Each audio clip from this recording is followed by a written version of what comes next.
حضرت بکر صدیق رضی اللہ تعالیٰ عنہ کبھی کبھی تنکا ہاتھ میں لیتے اور فرماتے تھے کہ کاش میں یہ تنکا ہوتا، یہ قیامت کے دن حساب کتاب تو نہ ہوتا۔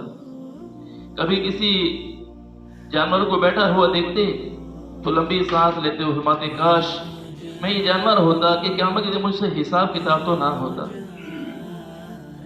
یہ تقویٰ پرہیزگاری کس درجہ کی ہے، حضور صلی اللہ علیہ وسلم سے محبت کس درجہ کی ہے، حضور صلی اللہ علیہ وسلم پر جان نچھاور کرنا کس درجے کا ہے، اس کے باوجود کہہ رہے ہیں کہ کاش کہ قیامت کے دن مجھ سے حساب کتاب تو نہ ہوتا۔ اور کبھی فرماتے کاش میں کسی مومن کے بدن کا بال ہوتا کہ کاٹ دیا جاتا بس ختم ہو جاتا۔ تو ان کی سیرت کے بارے میں بہت سے واقعات ملتے ہیں جس میں ان کے اللہ تبارک و تعالیٰ کے ڈر، اللہ تبارک و تعالیٰ کا خوف ان کے دل میں کس درجہ کا ہے، آدمی پڑھ کے حیران ہو جاتا ہے۔ ان کے غلام تھے تو انہوں نے کسی جگہ پر کہانت کا کام کیا۔ زمانہ جاہلیت میں کہانت کہتے ہیں کہ اندازہ لگانا جسے کہا جا سکتا ہے، اسے کیفیہ شناسی کہا جاتا ہے۔ تو زمانہ جاہلیت میں لوگ کیفیہ شناسی کا کام کرتے تھے، یعنی اندازہ لگاتے تھے کسی چیز کے بارے میں، تو بعض لوگ اس کے ماہر ہوتے تھے، اندازے لگاتے تھے۔ تو کچھ لوگوں کا کوئی معاملہ تھا تو اس غلام نے اس زمانہ جاہلیت میں ان کے ساتھ یہ معاملہ کیا کہ اندازہ لگایا کسی چیز کے بارے میں اور وہ اندازہ بالکل صحیح نکلا۔ اب یہ تو مسلمان ہو گئے اور زمانہ گزر گیا، عرصہ دراز گزر گیا، حضرت بکر صدیق رضی اللہ تعالیٰ عنہ کے پاس رہتے تھے۔ تو ایک دفعہ کسی غرض سے اس طرف جانا ہوا تو ان لوگوں نے ان کو دیکھا اور اس سے اگر کہا کہ آپ کا جو اندازہ تھا وہ بالکل صحیح تھا، یعنی جو کہانت تھی وہ بالکل صحیح تھی، تو لہذا یہ آپ کا ہدیہ بنتا ہے، جو آپ کے پیسے بنتے ہیں یہ لے لیں۔ تو انہوں نے یا پیسے دے دیے یا کھانے کی کوئی چیز ان کو دے دی، یہ لے کے واپس آئے۔ تو حضرت بکر صدیق رضی اللہ تعالیٰ عنہ کو شدت سے بھوک لگی ہوئی تھی، تو انہوں نے ان سے پوچھا کہ کوئی کھانے کی چیز ہے، تو انہوں نے وہ سامنے پیش کر دی۔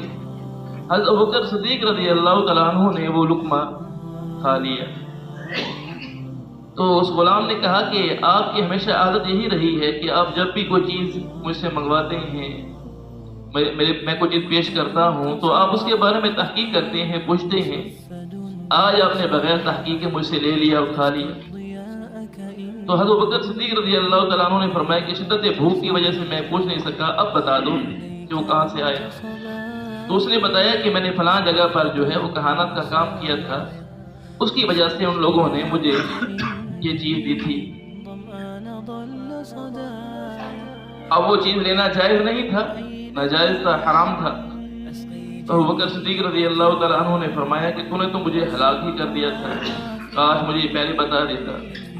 اور اپنے حلق میں انگلی ڈال کر کہہ کرنا شروع کی، کوشش کی کہ مجھے کہہ آئے، لیکن بھوک تھی، ایک لقمہ پیٹ میں کہاں نہیں وہ نکل سکتا تھا، بہت مشکل سے پانی پی پی کر کوشش کرتے رہے، کہہ کرتے رہے، آخر اس لقمے کو نکال کر ہی بس